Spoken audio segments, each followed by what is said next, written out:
This is 7 National News, and in our top story, His Highness Sheikh Abdullah bin Zayed Al Nahyan, the Minister of Foreign Affairs and International Cooperation, met with French President François Hollande in Paris on Friday.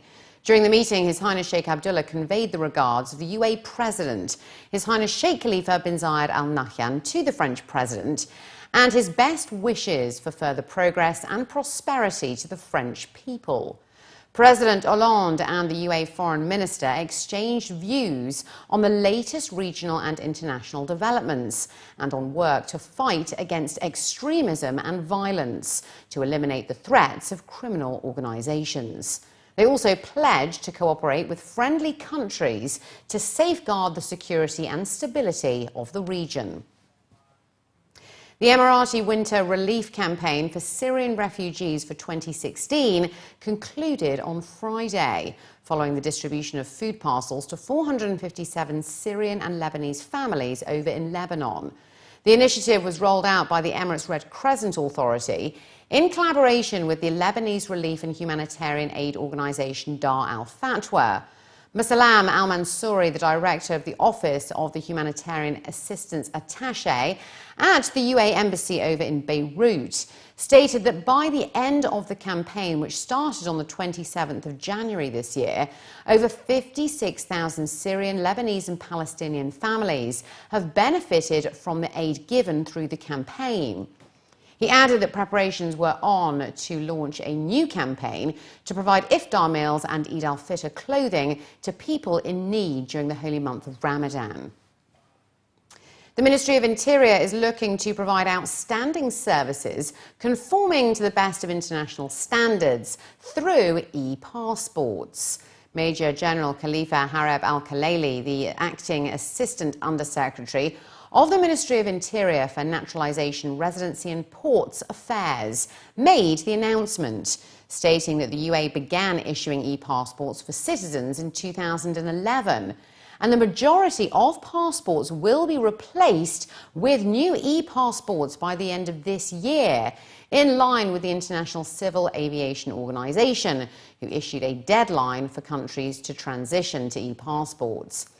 He added that the e-passports are issued in record time, which contain an electronic chip with the passport holder's encrypted biometric data.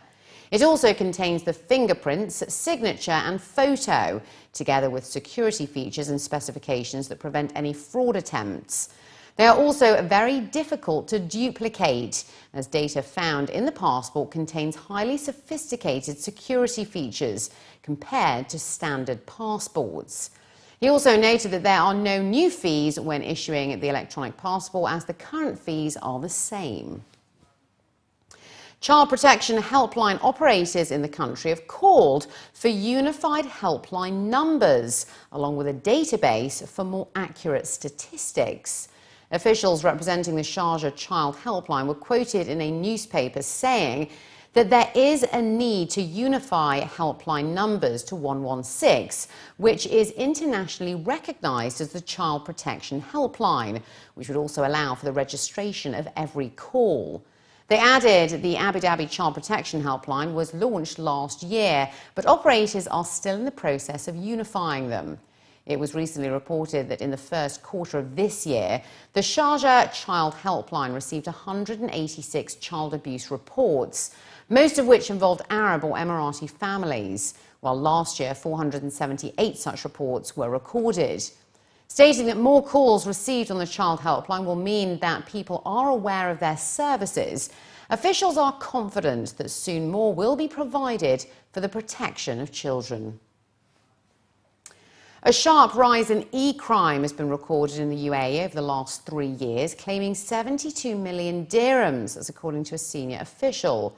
Major General Kamis Mata al-Mazina, the Commander-in-Chief of the Dubai Police, revealed the figures, stating that there were 1,011 cybercrimes in 2015, with a financial loss of 40.56 million dirhams, against 745 cases in 2014, with a loss of 28 million. And then there were 302 cases in 2013, with a loss touching 3.11 million dirhams. He also warned that criminals are now resorting to the latest technology in committing financial crimes. He added that the UAE requires a strong strategy to break down sophisticated internet criminals, as the Dubai police teams have detected 20,000 cases of fake credit card use to buy tickets. He then revealed that an action plan is already in place in coordination with telecommunication networks, banks, exchange offices and legal authorities to impose strict action against cyber criminals. The operation is titled Foxes of Banks, which looks to bust gangs operating within Etisalat and banks who leak information of customers to steal money from their accounts. The Road and Transport Authority's licensing agency has announced that around 80 distinctive number plates will be up for grabs on the 28th of May at the Princess Hall of the Grand Hyatt Hotel here in Dubai. Sultan Al Mazuki, the Director of Vehicle Licensing at the RTA's licensing agency, revealed that the 91st auction will include 2, 3, 4 and 5 digits, and registration will open on Sunday. He added that a number of new codes will be debuted, including W, U, S and X plates. He was quoted saying that this auction will witness a variety of eye-catching plates, both in terms of numbers and codes, rolled out for the first time ever in a public auction, highlighted by plates coded US, H, R, X, W, J, K, L, M, N, O and P. Registration will start on May the 22nd and continue through to May the 28th via the ITA's customer service centres or the online website. Registration requires a retrievable cheque deposit of 25,000 dirhams and bidding will start at 4:30 p.m. And finally, looking to other news now, the Dubai-based Jalila Cultural Centre for Children hosted a series of cultural programmes and activities, especially designed for young ones, with the aim of enriching their cultural lives, while also raising awareness about the UAE's historical culture.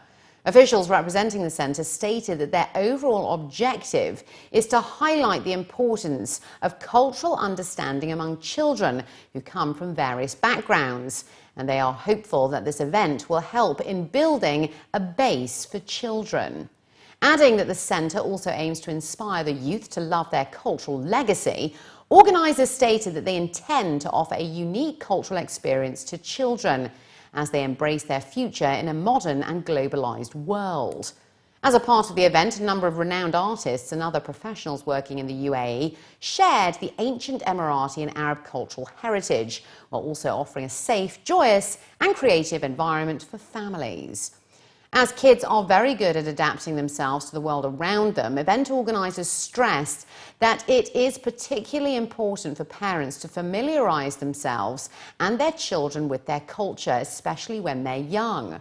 On the sidelines of the event, a number of activities were also organised, including a performance by an Emirati musical band. We have, as you see, we have a lot of activities that related to the culture of UAE, to the heritage of UAE. So we'll have where they are breeding the leaves of the palm. We can see women doing telly. On the same time we are having a lot of women preparing the Emirati food. We have the falconry and a bit of a small session where they know how to handle falcons, how to talk about or to know more information about the falcons.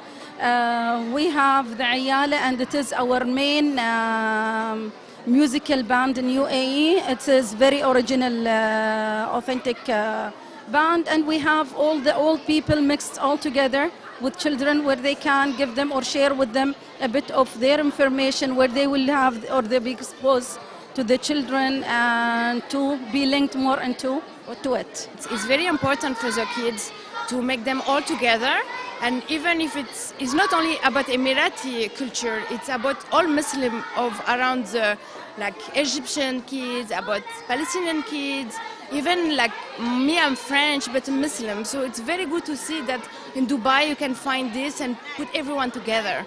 I mean, the Ramadan, it's a base of our religion, so they have to learn it from small, so they can, even them on the future, they can give us to them kids, and it will be like this from generation to generation. if we don't give them this chance to learn it as small as they are, they will never. When they are old, it's too late.